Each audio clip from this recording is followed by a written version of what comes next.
SSC CHSL 2020, ठीक है। SSC CHSL 2020 के पेपर हम लोग सॉल्व कर रहे हैं। तो आज जो हमारा पेपर है वो है 13 अक्टूबर, शिफ्ट कौन सी आपकी, ये है जी शिफ्ट 3 का पेपर, ठीक है। तो इसको हम सॉल्व करने जा रहे हैं, करते हैं स्टार्ट।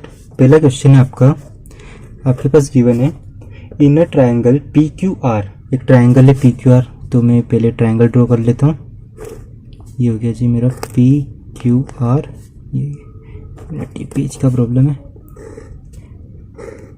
ये हो गया PQR, ठीक है। PQR आगे बोला गया आपसे S and T are mid points of P and Q, ठीक है। T and S, ये हो गए T and S, PQ के क्या हो गए, मिड पॉइंट हो गए। उसके बाद आपको बोला गया है एंगल QPR, कहाँ है QPR, QPR मतलब ये वाला एंगल आपको गिवन है, कितना गिवन है, ये 75 है। उसके बाद आपको कौन सा एंगल गिवन है, एंगल PRQ,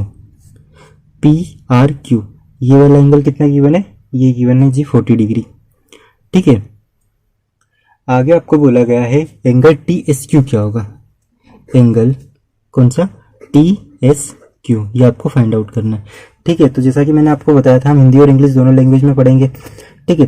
तो आपके पास एक त्रिभुज दिया हुआ है जो कि क्या है, PQR एक त्रिभुज है। इस त्रिभुज में T और S भुजा PQ और PR के क्या है, दो मिड पॉइंट्स हैं और उनको मिलाया गया है, ठीक है, उनको मिलाया गया है P पॉइंट्स को। तो आपसे पूछा है कि TSQ कितना होगा, तो TSQ फाइंड आउट करने से पहले हमारे पास जो ये एंगल अननोन है इसको हम कैलकुलेट कर लेते हैं, ठीक है। तो आपको पता होगा कि जो ट्रायंगल होता है, एक ट्रायंगल होता है, उसमें जो तीनों एंगल होते हैं इंटरनल एंगल्स, मतलब कि ये वाला एंगल, ये वाला और ये वाला, इन तीनों का सम कितना होता है, 180 होता है। मतलब angle PQR plus angle QRP plus angle QPR, इन तीनों का सम क्या होना चाहिए, 180, ठीक है। तो 75 ये वाला एंगल हो गया मेरा, 40 ये वाला एंगल हो गया, plus angle PQR, angle PQR, ठीक है। इनका सम कितना होना चाहिए, इनका सम होना चाहिए जी आपका 180, ठीक है। तो इन दोनों को जोड़ते हैं तो क्या मिलेगा आपको, 115 प्लस एंगल PQR। अगर आप इसको सिंप्लीफाई करेंगे तो आपको PQR की वैल्यू क्या मिल जाएगी, ये मिल जाएगी आपको कितनी, 65, ठीक है। तो ये एंगल हो गया आपका 65, ठीक है। आपके पास तीनों एंगल आ चुके हैं। आपसे पूछा है एंगल TSQ,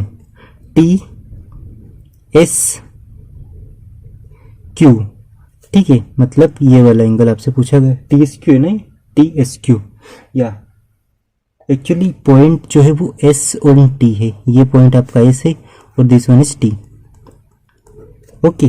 तो ये पॉइंट आपका S है, ये पॉइंट T है। तो जो एंगल है TSQ मतलब कि ये वाला जो एंगल है ये हमें फाइंड आउट करना है। इतना क्लियर है। अब देखिए, अगर ये वाली लाइन नहीं होती, ये वाली, तो ये जो एंगल होता, ये पूरा एंगल होता, और स्ट्रेट लाइन पे जो एंगल होता है वो कितने डिग्री का होता है, 180 डिग्री का। लेकिन वहां पर जो ये एंगल है, ये वाला जो एंगल है, ये आपको फाइंड आउट करना है, और ये वाला एंगल एक्स्ट्रा आ गया है। तो इसको क्या कर देते हैं, अगर हम 180 में से ये वाला एंगल माइनस कर दें तो हमें ये वाले एंगल की वैल्यू मिल जाएगी, ठीक है। तो हम क्या करते हैं, ये पूरा एंगल कितना हो जाएगा, 180 डिग्री का, तो 180। अब ये जो एंगल है वो इसी के इक्वल होगा, क्यों, क्योंकि ये दोनों पैरेलल लाइंस है, और ये लाइंस कैसी है, ये है ट्रांसवर्स इंटरसेक्टिंग लाइन, मतलब कि ये दोनों समांतर लाइन से समांतर रेखाएं, और ये कैसी है, तिर्यक-छेदी रेखा है। तो तिर्यक-छेदी रेखा और समांतर लाइन के बीच में कौन सा एंगल बन रहा है, ये दोनों एंगल बन रहे हैं संगत कोण। संगत कोण मतलब कि करस्पॉन्डिंग एंगल्स, ठीक है। तो करस्पॉन्डिंग एंगल्स है तो ये दोनों इक्वल हो जाएंगे, मतलब कि ये वाला एंगल कितना हो गया आपका 65। तो आप 85 में 180 से अगर 65 को हटा देंगे तो आपके पास ये वाले एंगल की वैल्यू आ जाएगी, जो कि हमें फाइंड आउट करना है। अगर 180 से 65 जाएगा तो कितना बचेगा, 115, ठीक है। तो 115 ही आपका करेक्ट आंसर है, ठीक है। अगले क्वेश्चन की ओर बढ़ते हैं। अगला क्वेश्चन दिया है आपके पास, क्या है, 10x की वैल्यू आपके पास गिवन है, ठीक है। 10x की वैल्यू क्या गिवन है आपके पास, m/n। एक मिनट मैं पिक्चर कर लेता हूँ। देखिए जो 10x है उसकी वैल्यू आपके पास गिवन है, 10x की वैल्यू आपके पास गिवन है, क्या गिवन है 10x की वैल्यू, m/n, m/n, ठीक है। और आपसे sin x plus cos x की वैल्यू पूछिए। अगर 10x की वैल्यू m/n है तो हमें पता है जो 10x होता है, 10x का फॉर्मूला क्या होता है जी, 10x का फॉर्मूला होता है परपेंडिकुलर अपॉन बेस। तो m क्या हो गया आपका परपेंडिकुलर, n हो गया बेस, तो आपका जो हाइपोटेन्यूज है मतलब कि हाइपोटेन्यूज मतलब क्या होता है, कर्ण, कर्ण क्या हो जाएगा, कर्ण हो जाएगा इन दोनों का स्क्वायर और अंडरवुड में दोनों की वैल्यू आ जाएगी, ठीक है। तो ये हमारे पास आ गया इनका हाइपोटेन्यूज। अब आपसे पूछा है sine x plus cos x की वैल्यू क्या हो जाएगी, sine x plus cos x. तो साइन एक्स की बात करें तो साइन क्या होता है आपका परपेंडिकुलर अपॉन हाइपोटेन्यूज। तो परपेंडिकुलर कितना है, एम अपॉन हाइपोटेन्यूज कितना है, square root of m square plus n square, ठीक है, इतना क्लियर है। प्लस कोस एक्स क्या होता है आपका बेस अपॉन हाइपोटेन्यूज पर हाइपोटेन्यूज, ठीक है, ये हो गया। इसको सिंप्लीफाई करेंगे तो क्या मिलेगा हमें, m plus n upon square root of m square plus n square, ये आपका आंसर है, ठीक है। तो ये वाला क्वेश्चन भी हो गया हमारा। अगले क्वेश्चन की ओर बढ़ते हैं। अगला क्वेश्चन है आपका सिंप्लीफिकेशन से क्वेश्चन आया है। अच्छा, इस क्वेश्चन को मैं यहाँ पर राइट नहीं करूंगा, इसको डायरेक्ट सॉल्व कर लेते हैं हम लोग, ठीक है। तो आप देखिए बोर्ड मास को ध्यान में रखते हुए आपको इस क्वेश्चन को सॉल्व करना है। तो यहाँ पर आपके पास जो सबसे छोटा वाला ब्रैकेट है उसको आपको सबसे पहले सॉल्व करना है। तो मुझे दो ब्रैकेट दिखाई दे रहे हैं छोटे छोटे। जो पहला वाला है 72 प्लस 34, तो आप इसको सॉल्व कर लीजिए पहले। अगर 72 प्लस 34 है, इसको आप सॉल्व करेंगे तो आपको क्या मिलेगा 6 एंड 102 और डिवाइडेड बाई कितना है 2, ठीक है। तो यहाँ से मेरे को वैल्यू क्या मिल रही है 53, ठीक है। तो ये मैंने कहाँ तक सोल्व कर लिया है, ये डिवाइडेड बाई 2 तक मैंने सोल्व कर लिया। अब जो रिमेनिंग हमारा ब्रैकेट है उस ब्रैकेट को हम सोल्व कर लेते हैं। तो उसमें आपको सबसे छोटा ब्रैकेट दिखाई दे रहा है 75 डिवाइडेड बाई 5, तो उसकी वैल्यू क्या हो जाएगी 75 को अगर हम 5 से डिवाइड करेंगे, 15 से डिवाइड करेंगे तो हमें 5 मिलेगा, ठीक है। ये 5 को आपको क्या करना है प्लस 6 करना है, तो ये मैंने कर दिया प्लस 6, तो मुझे क्या मिला 11। अब जो ब्रैकेट ओपन होगा तो वो 2 को मल्टीप्लाई कर देगा, 2 से इसको मल्टीप्लाई कर देगा तो कितना हो गया 22, ठीक है। अब इसके बीच में और इसके बीच में प्लस का साइन है, तो इन दोनों को हम क्या कर देते हैं ऐड कर देते हैं। तो यहाँ से मेरे को आंसर मिलता है 77, ठीक है, इतना क्लियर है। सॉरी इट्स 75 नॉट 77, 3 + 2 75, या करेक्ट 75। अगला क्वेश्चन है हमारा, आपको क्या फाइंड आउट करना है, फैक्टर्स फाइंड आउट करना है, ठीक है। फैक्टर्स फाइंड आउट करना है आपको। तो फैक्टर्स क्या दिए हुए, ये आपके पास क्वाड्रेटिक इक्वेशन, एक मिनट में पिक चेंज कर लेता हूँ। ये देखिए पिक चेंज हो गया हमारा। अब देखिए 3x स्क्वायर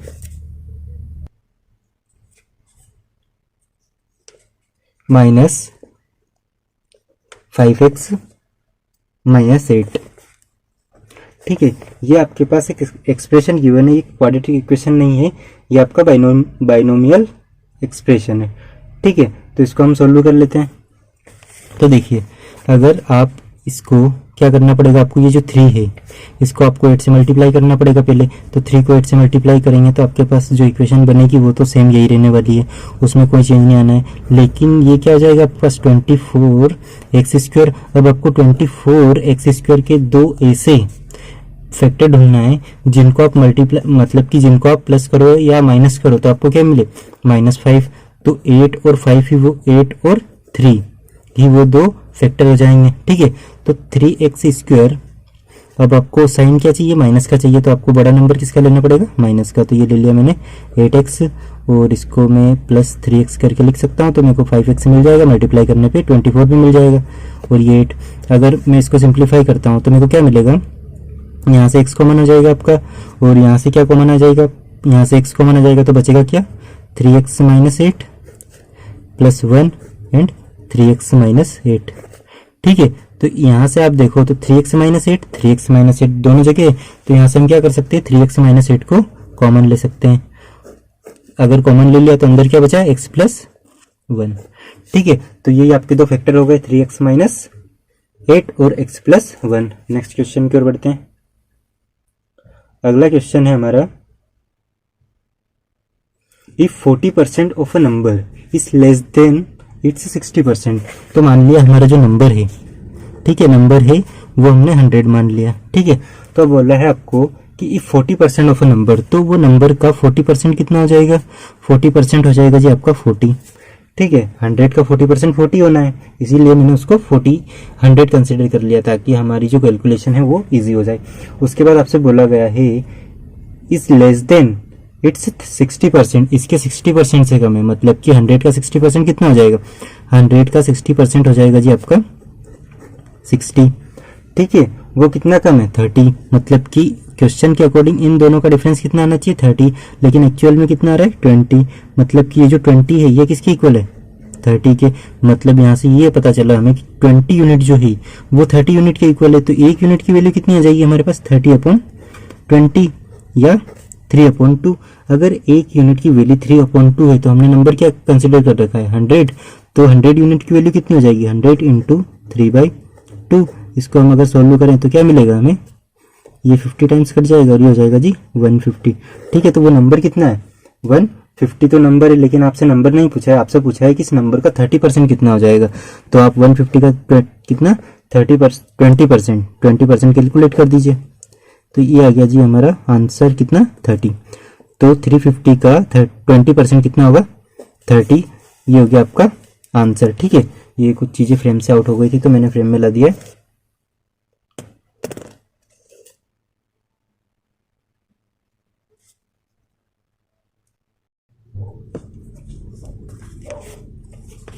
तो अगला क्वेश्चन है हमारा, क्या है अगला question, if the average of 35 number is 22, मतलब 35 जो नंबर है, ठीक है, 35 नंबर है, उनका एवरेज कितना है, 22 है, ठीक है। आगे आपसे बोला गया है if the average of the first 70 number is 49, मतलब पहले जो 17 नंबर है उनका एवरेज कितना है, 19, ठीक है। और जो average of the last 17 number, और जो लास्ट वाले 17 नंबर है उनका एवरेज कितना है जी, 20। तो आपसे पूछा है कि 18th नंबर पे जो नंबर है उस वो क्या होगा, ठीक है। मतलब 35 नंबर का एवरेज 22 है, और 17 पहले जो 17 नंबर है उनका एवरेज कितना है, 19 है, और जो लास्ट के 17 हैं उनका कितना है, 20 है। मतलब अगर हम देखें, अगर ये एक लाइन ड्रॉ करें, हम मान लो कि ये लाइन ड्रॉ कर दी, ठीक है। ये लाइन यहाँ से यहाँ तक की कितनी है, 35 की, 1 से 35 की। तो ये यहाँ से यहाँ तक हम गए तो हमें क्या मिल गया, पहले वाले 17 मिल गए, और यहाँ से यहाँ तक गए तो हमें क्या मिल गया, दूसरे वाले 17 मिल गए। तो बचा क्या यहाँ पे, 18 बचा। अगर इसका मतलब ये है कि अगर हमें ये पूरी लाइन की वैल्यू पता हो, और ये यहाँ से यहाँ तक की और यहाँ से यहाँ तक की वैल्यू, इन दोनों की वैल्यू पता हो, तो हम ये वाली वैल्यू को कैलकुलेट कर सकते हैं, ठीक है। तो यही आपको करना है। तो क्या करना है, आप जो 35 नंबर है उनका सम कितना हो जाएगा, एवरेज अगर 22 है तो सम कितना हो जाएगा, इनके मल्टीप्लीकेशन के इक्वल। तो ये मल्टीप्लीकेशन कितना हो जाएगा आपका, ये मल्टीप्लीकेशन हो जाएगा जी आपका 35 दूना 70। तो ये मैंने लिख दिया 70 का 7, मतलब 70 की 0 और कैरी हो गया हमारे पास 7, फिर 70 और 7 77। तो ये आ गया आपके पास 770। मतलब टोटल जो 35 नंबर है उनका सम कितना हो गया, 770। और जो पहले वाले कितने, पहले वाले 17 नंबर है उनका सम कितना हो जाएगा, 17 इंटू 19 करेंगे तो 17 इंटू 9 करते हैं तो ये मिलेगा आपको 153। मतलब कि कैरी किया गया आपके पास 15, और 17 1 जा 17, और 17 में आप कितना ऐड करोगे 15, तो कितना मिलेगा 32, ठीक है। इतना क्लियर है। आगे बढ़ते हैं, जो लास्ट वाले 17 नंबर है उनका कितना हो जाएगा, ये तो 17 दूना 34, 340 हो जाएगा। अब देखिए, अगर आपके पास ये यहाँ तक की वैल्यू भी आ गई है, और ये यहाँ तक की वैल्यू भी आ गई है, और ये पूरी वैल्यू भी आ गई है, तो आप क्या कीजिए, इन दोनों वैल्यू को ऐड करके ये पूरी वाली वैल्यू में से माइनस कर दीजिए। तो इन दोनों को ऐड कर देते हैं हम, तो क्या मिलेगा 3, ये हो गया 6, और ये हो गया 663। ये आपको इन दोनों पार्ट की वैल्यू आ गई है। अब इसमें से उसको माइनस कर दीजिए, जो 18 नंबर का पार्ट है वो आपका आ जाएगा, ठीक है। तो 770 माइनस 660, तो क्या मिला हमारे पास, यहाँ से मिला हमें 7, यहाँ से मिला 0, और यहाँ से मिला 1। मतलब कि जो आपका नंबर है वो क्या हो जाएगा, 107, ठीक है। तो ये हो गया आपका आंसर। अगले क्वेश्चन की ओर मूव करते हैं। अगला क्वेश्चन है आपका, XY की वैल्यू आपके पास 16 दे रखी है और x square plus y square की वैल्यू आपके पास दे रखी है 32। तो एक्स प्लस वाई की वैल्यू आपको फाइंड आउट करना है। देखिए एक्स वाई की वैल्यू कितना दे रखी है, it's 16 and x square plus y square की वैल्यू आपके पास गिवन है, what is it, it is 32। Is it clear. Next क्या बोला है आपको, एक्स प्लस वाई की वैल्यू। तो हमें पता है एक्स प्लस वाई का होल स्क्वायर कितना होता है, ये होता है आपका x square plus y square plus 2xy। यहाँ से ये वैल्यू कैलकुलेट कर सकते हैं हम लोग, ठीक है। तो यहाँ से ये वैल्यू कैलकुलेट कर लेते हैं हम लोग। तो x प्लस वाई कितना है, x square plus y square की वैल्यू आपके पास है 32 प्लस 2 इंटू एक्स वाई की वैल्यू कितना हो गई 16। तो ये भी हो गया आपका 32, ठीक है। 32 प्लस 32 कितना हो जाता है 64। इसका मतलब x प्लस वाई का जो होल स्क्वायर है उसकी वैल्यू कितना है 64। तो x प्लस वाई की वैल्यू क्या हो जाएगी जी, इसका स्क्वायर रूट, जो कि हो जाएगा हमारे पास प्लस माइनस ऑफ 8। तो ये आपका आ गया आंसर, ठीक है। तो यह हो गया आपका आंसर। अगला क्वेश्चन है हमारा, अगला क्वेश्चन गिवन है आपके पास, क्या है question, X sine X minus cos X. क्या, साइन एक्स माइनस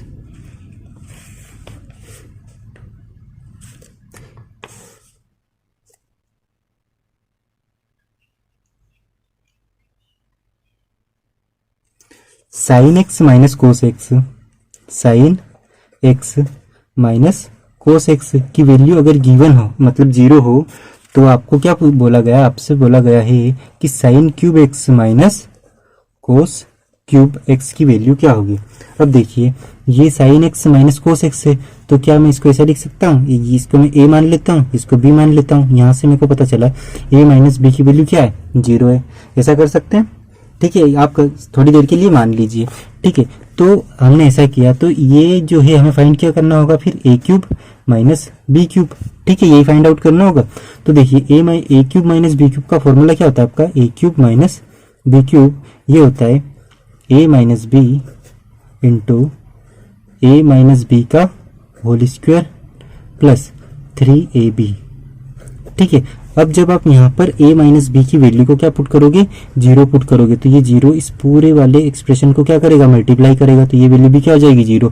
तो आपको क्या पता चला कि अगर a माइनस बी की वैल्यू 0 हो तो a cube minus b cube की वैल्यू भी क्या होगी 0। सेम ये केस रहेगा आपका कि अगर sign X minus cos x की वैल्यू 0 हो तो sine cube x minus cos cube x की वैल्यू भी क्या हो जाएगी हमारे पास 0। तो 0 ही आपका आंसर हो जाएगा। या आप वैल्यू पुटिंग से भी कर सकते हैं। अगर आप यहाँ पे x की वैल्यू को क्या रखें 45 रखें तो आपको 0 इजीली मिल जाएगा। 45 के आप कुछ भी वैल्यू रख के चेक कर लीजिए जो इस इक्वेशन को सेटिस्फाई करे।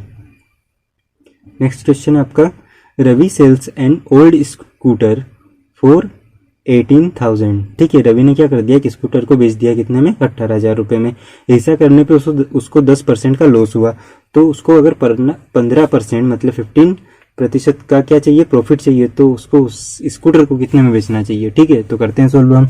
आपके पास जो गिवन है 10% के करस्पॉन्डिंग आपको उसकी सेलिंग प्राइस गिवन है, तो हम क्या करते हैं 10% की जो वैल्यू होती है, मतलब 10% की फ्रैक्शन वैल्यू होती है, वो क्या होती है 1/10। इसका मतलब है कि ये जो 10 है ये क्या है, कॉस्ट प्राइस है, और ये क्या होता है हमारा लॉस होता है। अगर ये लॉस परसेंटेज है तो ये लॉस होगा, अगर ये प्रॉफिट परसेंटेज होता तो ये प्रॉफिट होगा। ठीक है, मतलब हमें यहाँ से ये पता चल रहा है कि अगर कोई वस्तु 10 रुपए की है और उस पर 1 रुपए का लॉस होता है, ठीक है, 10 रुपए की है तो उस पर 1 रुपए का लॉस होता है, तो उसको हम कितने में बेचेंगे, 9 रुपए में बेचेंगे। ठीक है, लेकिन रवि ने ऐसा नहीं किया, 9 रुपए में नहीं बेचा उसको, उसने कितने में बेचा 18,000 रुपए में। कितने में, 18,000 रुपए में। तो 9 यूनिट की वैल्यू कितनी, 18,000, तो 1 यूनिट की वैल्यू क्या हो जाएगी हमारे पास 2,000। क्लियर है। तो अब देखिए यहाँ से हम कॉस्ट प्राइस निकाल सकते हैं। 1 यूनिट की वैल्यू हमारे पास कितना है 2,000, तो 10 यूनिट की वैल्यू कितनी हो जाएगी, 10 यूनिट की वैल्यू हो जाएगी आपके पास 2,000 से 20,000। ठीक है, कितना हो जाएगी 20,000, मतलब उसकी कॉस्ट प्राइस क्या रही होगी 20,000 रुपए। अब आपको बोला गया है कि अगर उसको सेलिंग प्राइस कितना रखे, मतलब सेलिंग प्राइस फाइंड आउट कीजिए, अगर उसको परसेंटेज प्रॉफिट परसेंट कितना चाहिए 15% का। ठीक है, तो अब हमारे पास कॉस्ट प्राइस आ गई है, तो हम ये भी कैलकुलेट कर देंगे। चलिए करते हैं। तो 15% की जो फ्रैक्शन वैल्यू होती है वो क्या होती है, वो होती है जी 3/20। ठीक है, इसका मतलब ये है कि अगर 20 रुपीज क्या है कॉस्ट प्राइस है, तो 3 रुपए क्या है प्रॉफिट है। ठीक है, तो उसको अपने को क्या करवाना है, हमें उसको क्या देना है, 15% का प्रॉफिट देना है। 15% का प्रॉफिट क्या कब होगा, अगर वो कोई भी वस्तु को 20 रुपए में खरीदे और उस पर 3 रुपए का प्रॉफिट ले। अगर 20 रुपए की कोई भी आर्टिकल है, उस पर 3 रुपए का प्रॉफिट लिया जाता है, तो उसको कितने में बेचेंगे हम, 23 रुपए में। ठीक है, तो ये आ गया 23। लेकिन जो कॉस्ट प्राइस है उसको देखिए, यहाँ पे 20 यूनिट है और एक्चुअल में हमारी कॉस्ट प्राइस कितनी है, 20,000 है। कितनी है जी, 20,000। तो 20 यूनिट की वैल्यू अगर 20,000 हो, 20 यूनिट की वैल्यू कितना, 20,000 हो, तो 1 यूनिट की वैल्यू क्या हो जाएगी, 1 यूनिट की वैल्यू हो जाएगी 1000। इतना क्लियर है। तो यहाँ से आपको ये पता चला कि 1 यूनिट की वैल्यू 1000 है, तो हमें उसको सेल कितने में करवाना है, 23 यूनिट में। तो 23 यूनिट की वैल्यू कितनी हो जाएगी, 23 इंटू 1000, इतनी होगा। तो ये बनेगा आपका 23,000। मतलब कि रवि को उस स्कूटर को कितने में बेचना पड़ेगा, 23,000 रुपीज में। ये वाला क्वेश्चन भी आपका सोल्व हो गया। अगले क्वेश्चन की ओर बढ़ते हैं, जो कि कंपाउंड इंटरेस्ट से आया है।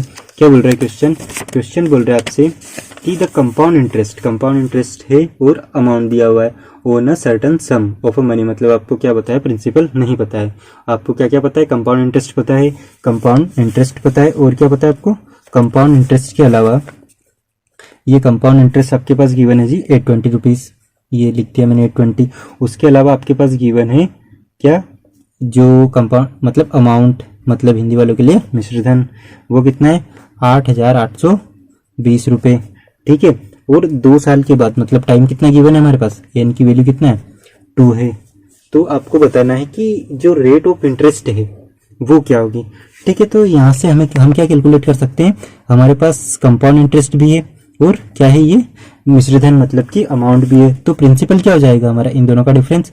8,820 में से अगर 820 हटा देते हैं तो क्या बचता है, 8,000 रुपये। इसका मतलब ये है प्रिंसिपल कितना है, 8,000 रुपये। अब हमें पता है कि इस मतलब कि जो आपका क्या होता है, अमाउंट क्या होता है, अमाउंट होता है आपका 8,820, मतलब amount upon principal, amount upon principal. ये किसके इक्वल होता है, ये होता है जी 1 प्लस आर अपॉन 100 की पावर n के इक्वल होता है। ठीक है, ये हमने फॉर्मूला लगा दिया है सीआई का, सीआई का नहीं, एक्चुअली ये किसका फॉर्मूला है हमारा, ये मिश्रधन का फॉर्मूला है। तो इस फॉर्मूले से हम इसको सिंप्लीफाई कर लेते हैं। तो ये 0 से 0 काट दी मैंने और इसको मैं 2 से कैंसिल कर देता हूँ। तो कितनी बार कटेगा ये 441 और ये कटेगा जी 400। ठीक है, तो आपको क्या दिखाई दे रहा है कि ये जो 441 है, इसको मैं क्या लिख सकता हूँ, इसको मैं लिख सकता हूँ 21 अपॉन, इसको क्या लिख सकता हूँ 20 का होल स्क्वायर, ऐसा लिख सकते हैं।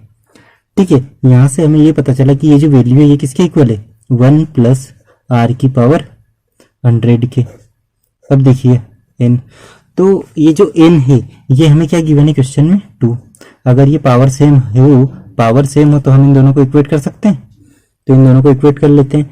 तो इक्वेट करने पे हमें क्या मिलेगा, 21/20। ठीक है, 21/20 बराबर 1 प्लस आर बटा 100। तो इसको सोल्व करते हैं हम।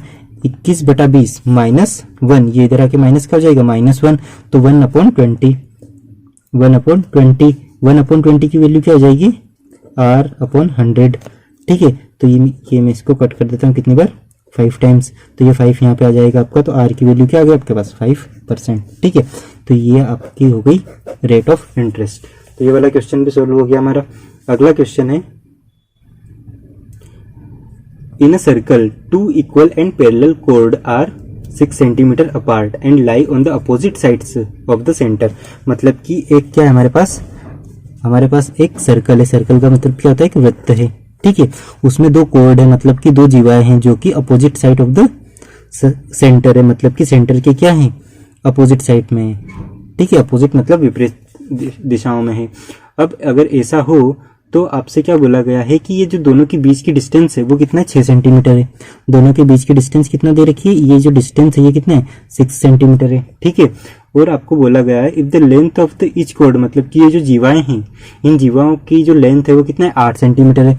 मतलब कि ये भी जीवा 8 सेंटीमीटर की है, ये भी जीवा 8 सेंटीमीटर की है। आपने थ्योरम पढ़ रखी होगी कि अगर समान डिस्टेंस पे, सेंटर से समान डिस्टेंस पर, मतलब कि एक समान दूरी पर कोई जीवाएं हों तो वो क्या होती है, इक्वल होती है। तो इसका अपोजिट भी ट्रू है। अगर ये दोनों की डिस्टेंस क्या है, मतलब इन दोनों की लेंथ अगर इक्वल है तो ये समान डिस्टेंस पे होगी। तो इसका मतलब ये है कि अगर ये पूरी डिस्टेंस कितना है 6 है, तो ये यहाँ से यहाँ तक की डिस्टेंस कितना हो जाएगी 3, और ये वाली भी कितनी हो जाएगी 3। क्लियर है। अब क्या बोला गया है आपसे कि ये 8 है, तो जब हम किसी भी मतलब कि जीवा पर सेंटर से अगर कोई परपेंडिकुलर डालते हैं तो वो क्या होता है, उस पे उसको बाइसेक्ट कर देता है। इसका मतलब कि ये आपका 4 है और ये आपका 4 है, ये भी 4, ये भी 4। क्लियर है इतना। तब देखिए मैं इसको इससे ज्वाइन कर देता हूँ, हमारा काम केवल इसी से हो जाएगा। अब देखिए ये क्या दिखाई दे रहा है आपको, राइट एंगल ट्राइंगल। अगर ये राइट एंगल ट्राइंगल है, इसकी एक भुजा कितनी है, ये वाली 3 है, और उसका बेस कितना है 4 है। अगर परपेंडिकुलर 4 है, परपेंडिकुलर 3 है और बेस 4 है, तो उसका जो ये हाइपोटेन्यूज है वो कितना हो जाएगा 5 हो जाएगा। ट्रिपलेट होता है, आप सभी लोगों को पता है। ठीक है, तो ये ट्रिपलेट हो गया। और आपसे पूछा क्या है, then the radius of the circle, मतलब कि वृत्त की त्रिज्या क्या होगी। तो ये देखिए ये सेंटर है आपका और ये वृत्त पे पॉइंट मिल रहा है, तो ये क्या होगी, इसकी त्रिज्या हो गई। तो 5 हमारा आंसर हो जाएगा। आर की वैल्यू क्या आ गई 5। ठीक है, इतना क्लियर है। अगला क्वेश्चन की ओर बढ़ते हैं। अगला क्वेश्चन है आपका, to a circle with a centre O, एक सर्कल है जिसका सेंटर क्या है ओ है। दो टेंजेंट ड्रॉ किए गए हैं। देखिए कुछ इस तरह से क्वेश्चन है आपका कि ये एक सर्कल है, ठीक है, और ये 2 टेंजेंट हो गए जो कि कहाँ पर मिल रहे हैं, ए पॉइंट पर मिल रहे हैं।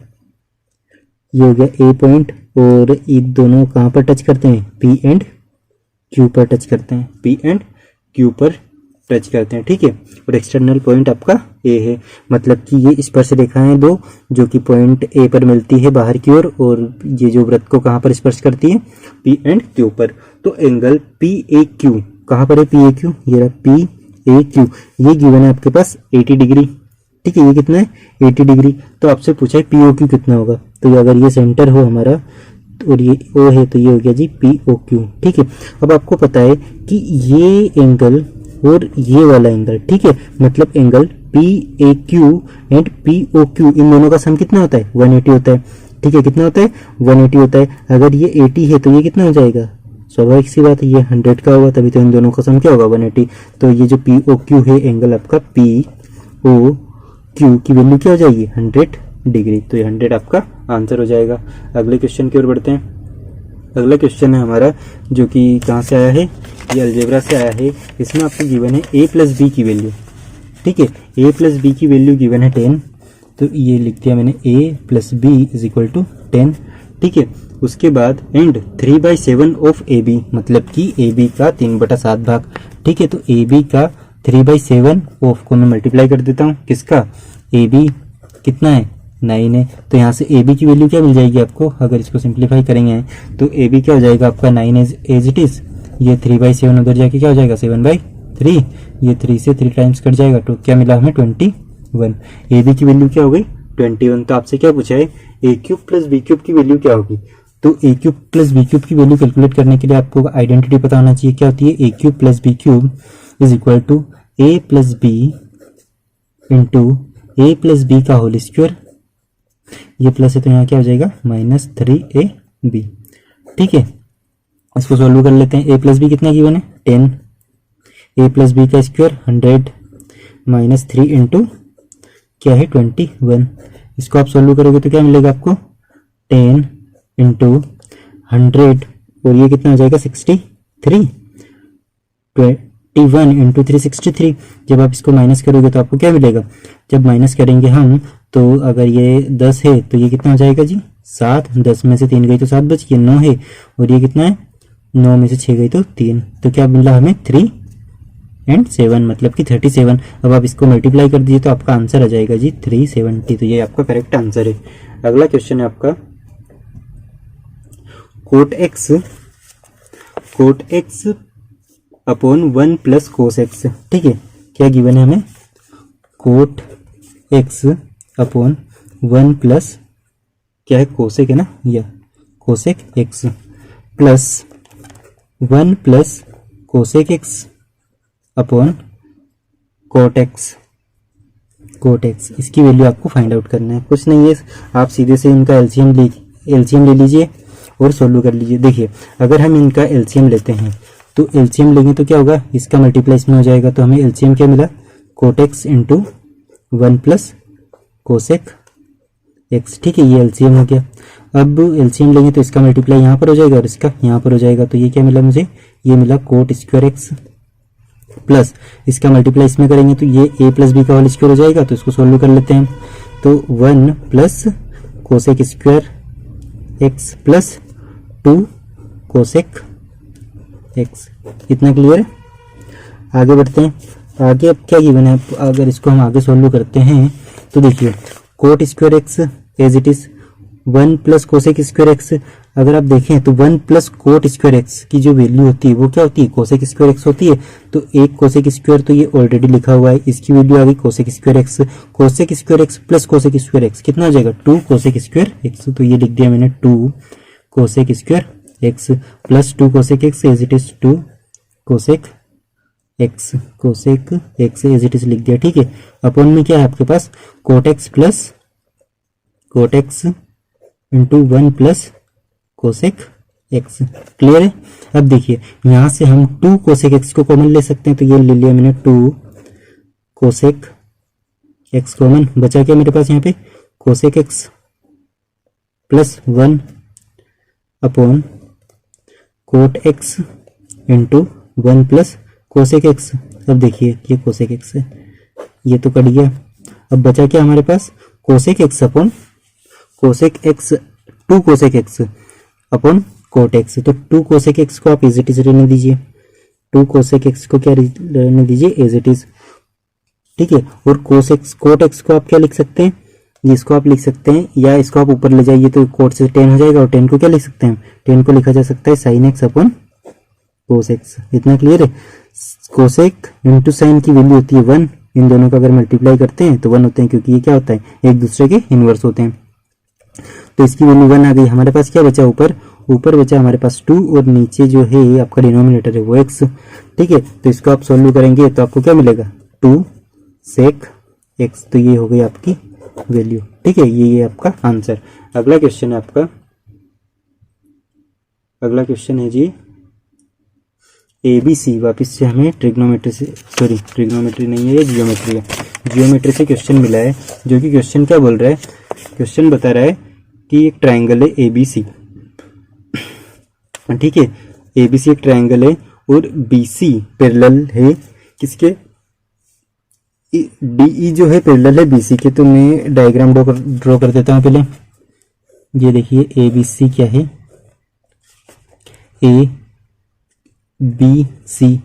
ABC एक आपका ट्रायंगल हो गया। D is parallel to BC, ये BC है तो मैं कहीं पे यहाँ पर क्या बना देता हूँ, DE बना देता हूँ, ठीक है। ये हो गए इसके पैरेलल, ठीक है। आगे आपसे बोला गया है जो कि D एंड E कहाँ पर है, AB पर है, तो हमने वो उनको तो प्लेस कर दिया है। आगे बढ़िए। AD की वैल्यू आपके पास गिवन है 4 सेंटीमीटर। तो AD कहाँ पर है, AD ये रहा, ये किसकी वैल्यू कितनी है, 4। आगे बोला गया है DB 8, तो ये रहा जी DB 8।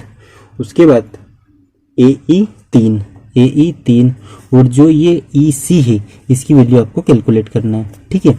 अब देखिए जब भी आपको ये बोला जाए कि त्रिभुज की कोई एक भुजा के पैरेलल कोई एक लाइन है जो कि कैसे बनाई गई है, 2 भुजाओं के पॉइंट को जोड़ के बनाई गई है, अगर वो पैरेलल है मतलब समांतर है, तो क्या होता है, वो जो जिन भी भुजाओं के ऊपर प्लेस है वो लाइन, मतलब कि ये लाइन है और ये इन दोनों भुजाओं के प्लेस के ऊपर प्लेस है, मतलब इन दोनों के ऊपर रखी हुई है, एक पॉइंट इसका इस भुजा पे, एक पॉइंट इस भुजा पे।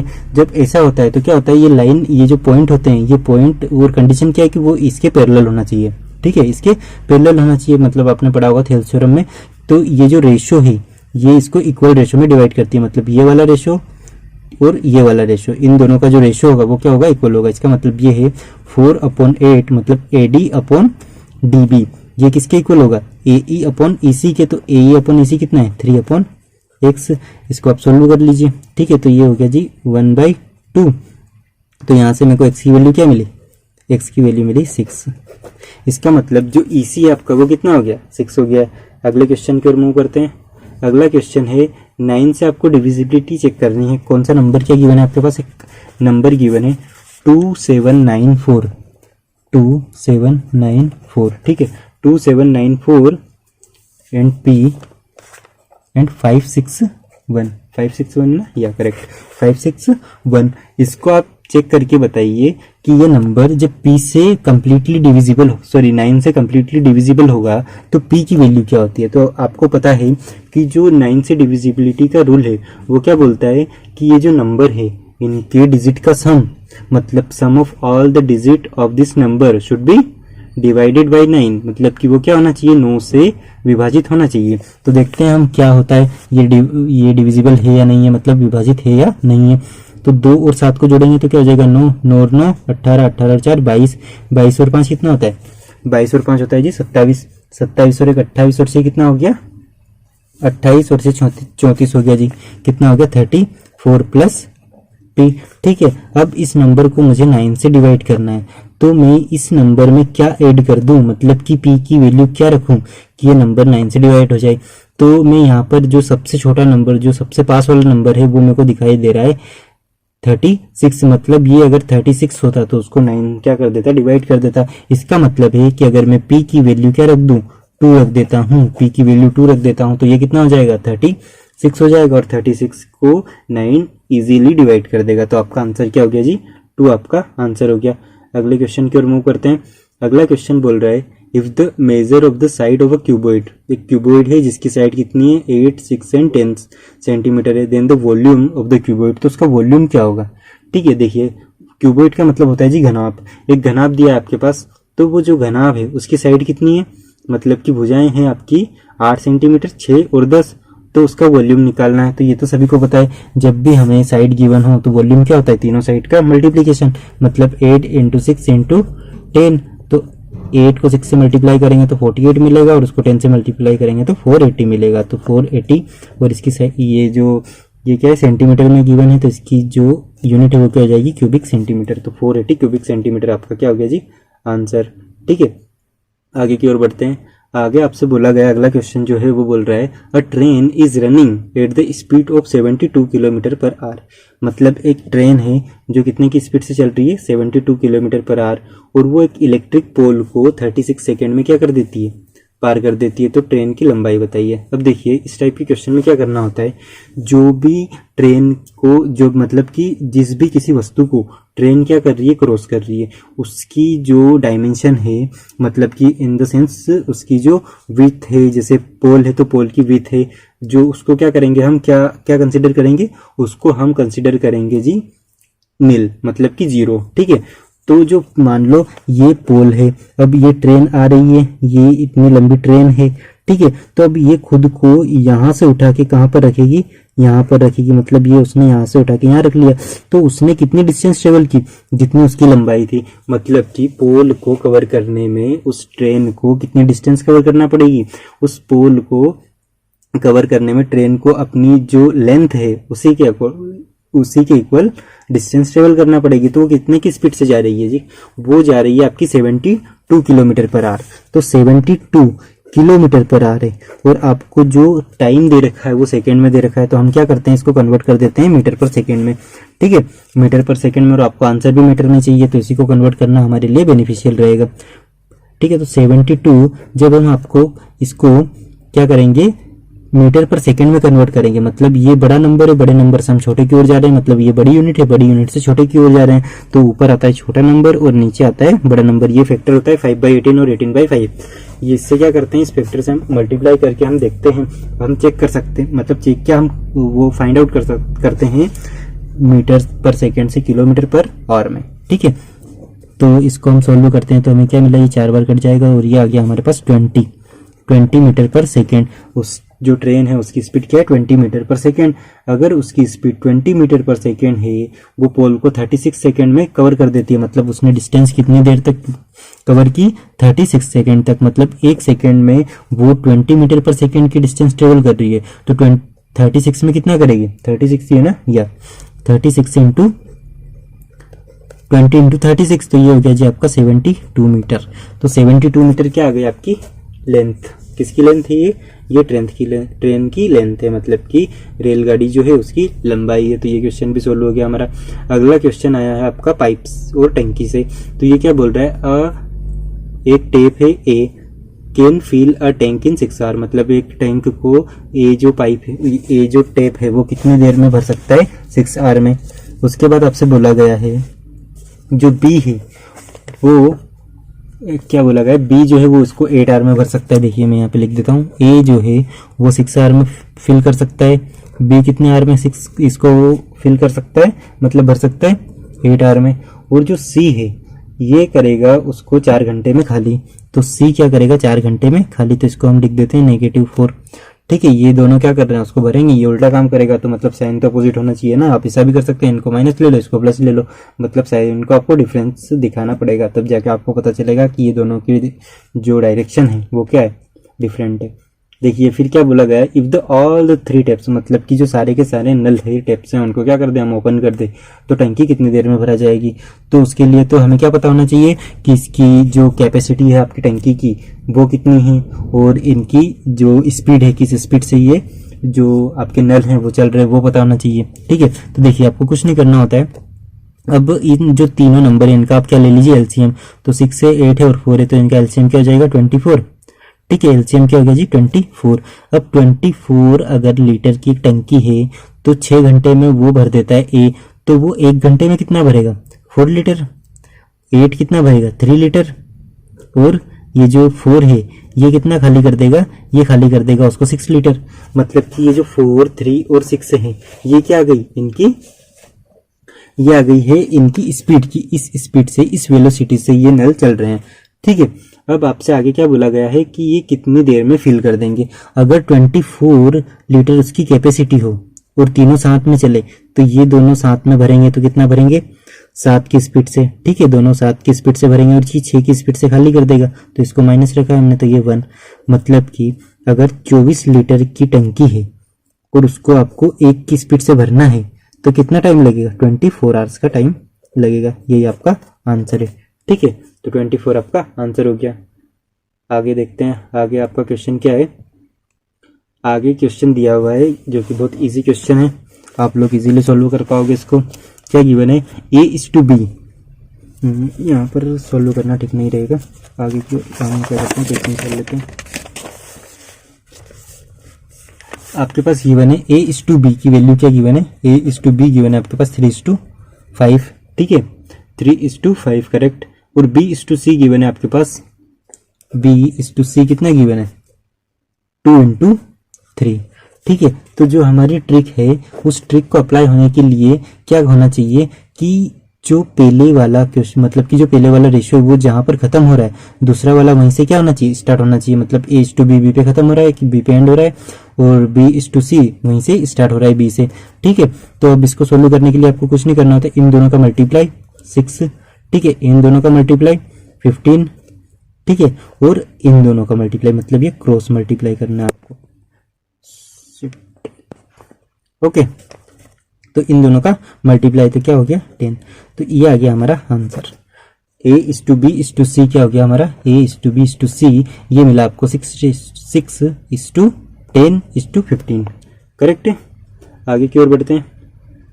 लास्ट क्वेश्चन है हमारा, the marked price and selling price of a book, मतलब कि अंकित मूल्य और कौन सा विक्रय मूल्य कितना है 850। मतलब कि जो मार्क्ड प्राइस है वो है 850 रुपये, 850। और जो सेलिंग प्राइस है मतलब कि विक्रय मूल्य वो कितना है, वो है 748 रुपये, 748 रुपये।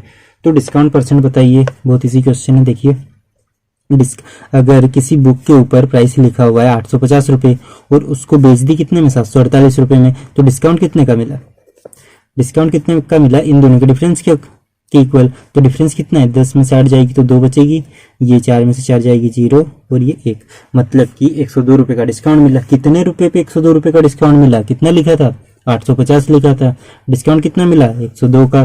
तो डिस्काउंट परसेंट क्या हो जाएगा 102/850 गुणा 100%। निकालने के लिए 100 से डिवाइड कर दिया, सॉरी मल्टीप्लाई कर दिया। ये 0 से 0 कट गई, इसको मैंने काटा कितनी बार, इसको 5 से काटा 2 बार और इसको 5 से काटा 17 बार, और ये 17 से कट जाएगा कितनी बार 17 छंका 102, मतलब कि 6 बार। तो 6 दूनी 12% के उसको डिस्काउंट मिल गया। तो ये हो गया आपका आंसर। ठीक है, तो एक और पेपर हमारा आज कंप्लीट हो गया है। ठीक है, तो इसी तरह से हमारे साथ जुड़े रहिए, पेपर को कंप्लीट कीजिए, अपनी तैयारी को बूस्ट दीजिए। और इसी के साथ थैंक यू।